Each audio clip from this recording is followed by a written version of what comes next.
Ya, bismillahirrahmanirrahim. Assalamualaikum warahmatullahi wabarakatuh. Dan selamat siang, rekan-rekan sekalian. Terima kasih kepada kelompok 2. Di sini mata kuliah pemrograman komputer, ya, yang akan membawakan materi struktur data penulisan atau strukdat, ya, penulisan algoritma dengan nama Muhammad Gledi, Rizky Febrianto, dan Adam Arianto. Oke, untuk mempersingkat waktu, silahkan langsung dipresentasikan apa yang dipaparkan. Oke, monggo, silahkan kelompok 2.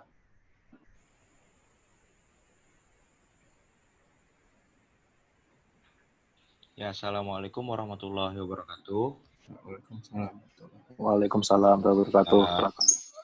Perkenalkan, sebelumnya kami dari kelompok 2, yaitu membahas tentang strukdat penulisan algoritma. Dengan saya sendiri, Muhammad Gladi Rahman, dan 2 teman saya ada Uski Febrianto Tanduk dan juga ada Marianto. Langsung saja untuk mempersingkat waktu, kami akan menjelaskan tentang materi kami.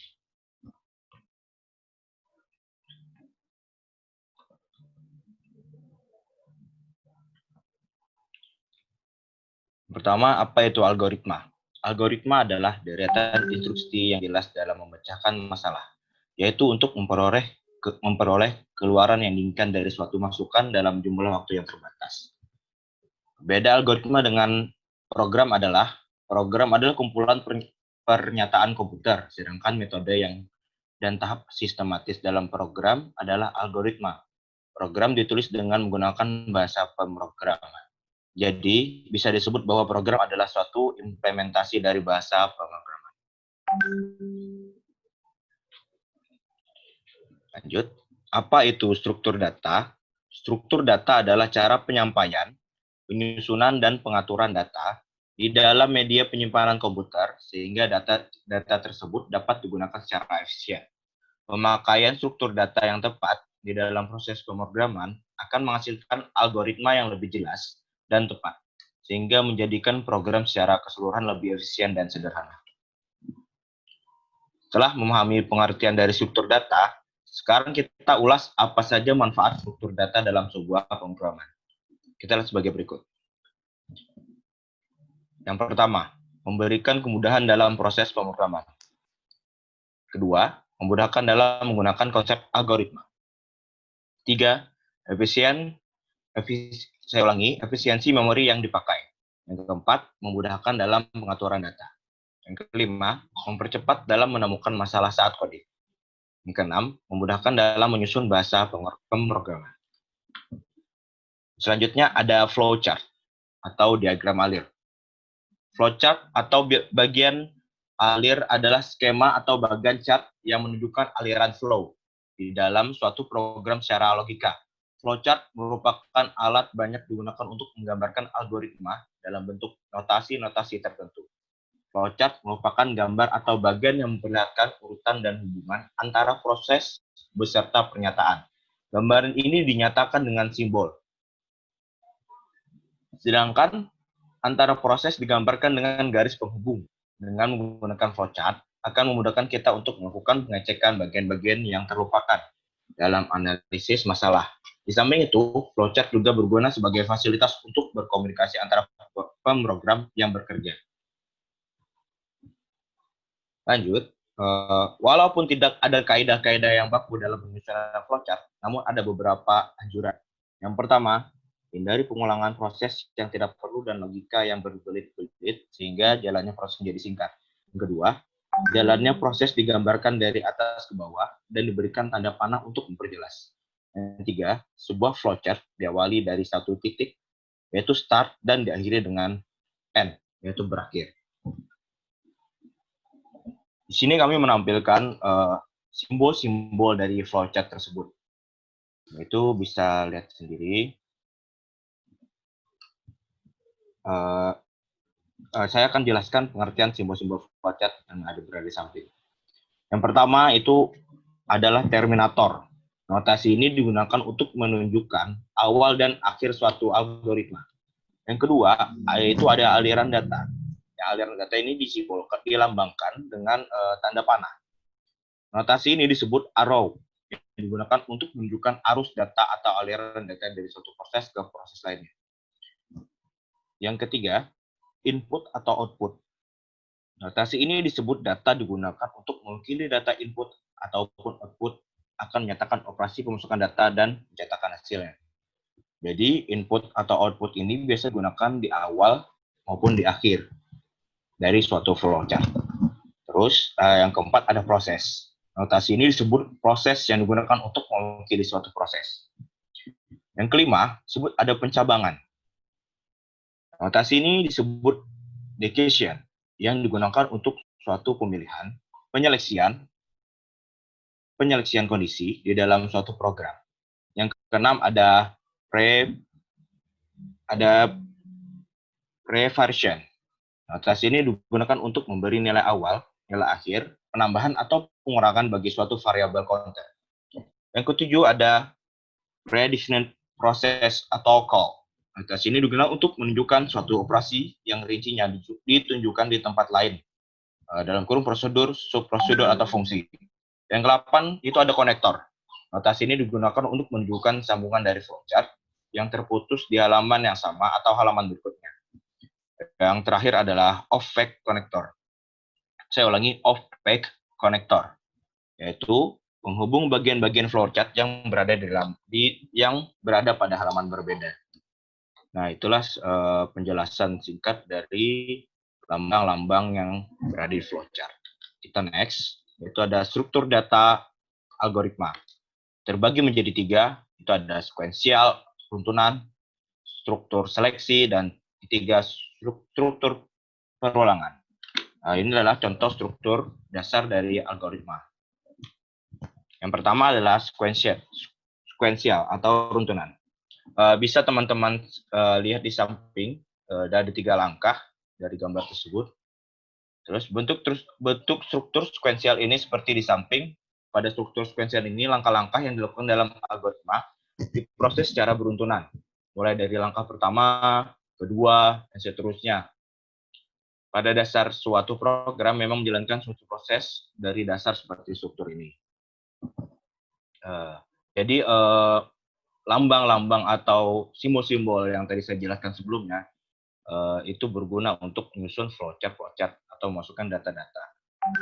Berikut adalah contoh program yang dijalankan dengan menggunakan sekuensial. Bisa dilihat gambar pada yang di bawah, yaitu flowchart konversi dengan contoh flowchart konversi kilogram ke liter dan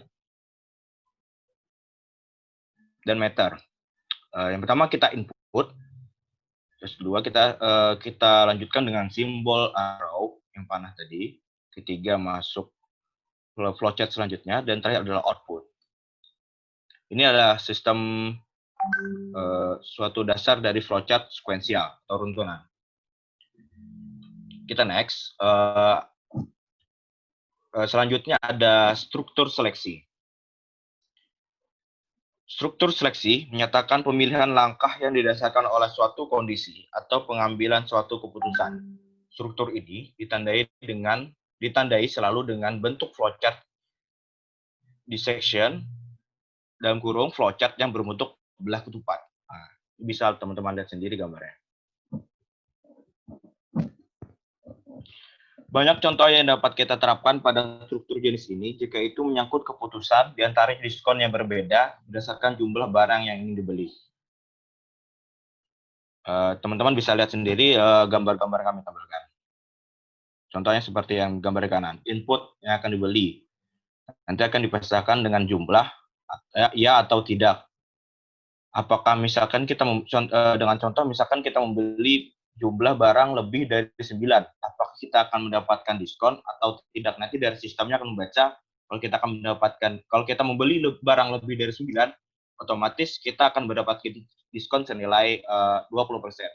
Apabila kita membeli barang kurang dari 9, otomatis sistem flowchart tersebut menandakan tidak, berarti kita tidak akan mendapatkan diskon apapun. Selanjutnya ada struktur perulangan. Struktur ini memberikan suatu perintah atau tindakan yang dilakukan beberapa kali. Misalnya, jika teman mau menuliskan kata belajar C dalam kurun belajar C sebanyak 10 kali akan lebih efisien jika teman menggunakan struktur ini daripada sekedar menuliskannya berturut-turut sebanyak 10 kali. Kita lihat contoh dengan gambar. Ulang skema kondisi benar proses akhir ulang. Bisa teman-teman lihat di sini di gambar yang kami telah tampilkan.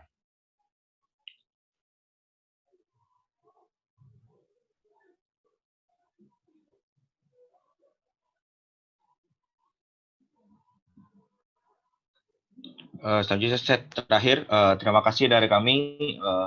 Sekian presentasi struktur data algoritma dari kelompok 2. Kurang lebihnya mohon maaf. Assalamualaikum warahmatullahi wabarakatuh. Waalaikumsalam. Waalaikumsalam warahmatullahi wabarakatuh. Terima kasih.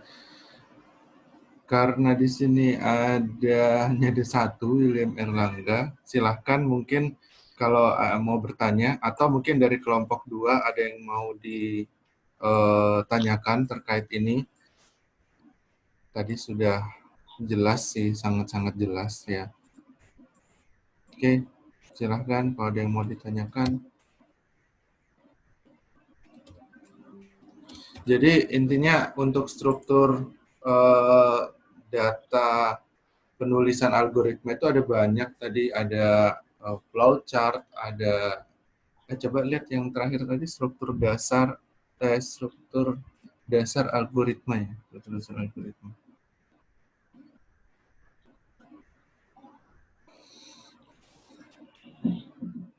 Nah itu struktur dasar algoritma ada sekuensial, ada seleksi, ada perulangan. Ini masih di dalam satu flowchart. Sebenarnya nanti kita dasarnya juga ini untuk belajar, tapi mungkin lebih kepada pemrograman langsung. Namanya adalah bahasa pemrograman. Nanti langsung dirubah yang bahasa-bahasa tadi, kotak-kotak diagram yang sudah dijelaskan sama Glady tadi ke dalam bentuk tulisan, ya, namanya tulisan kalau tidak salah.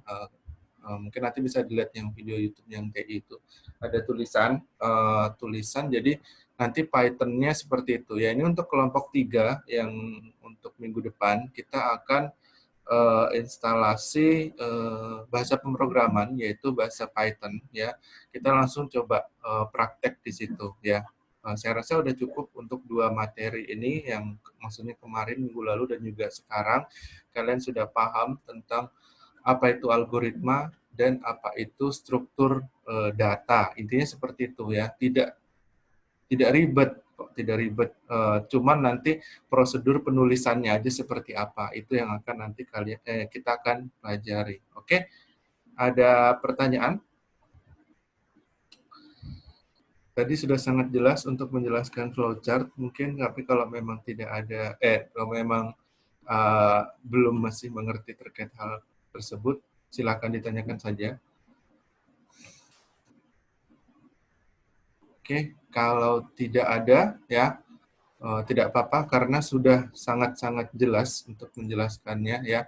Terima kasih untuk kelompok 2, silakan ditutup.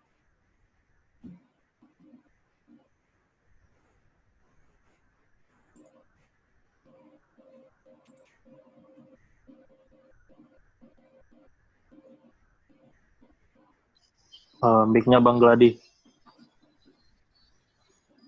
Terima kasih teman-teman telah melihat presentasi dari kelompok 2. Sekian dari kami, salah khilaf mohon maaf. Tidak banyak yang bisa kami tampilkan. Sekian, Assalamualaikum warahmatullahi wabarakatuh. Waalaikumsalam warahmatullahi wabarakatuh. Waalaikumsalam warahmatullahi wabarakatuh.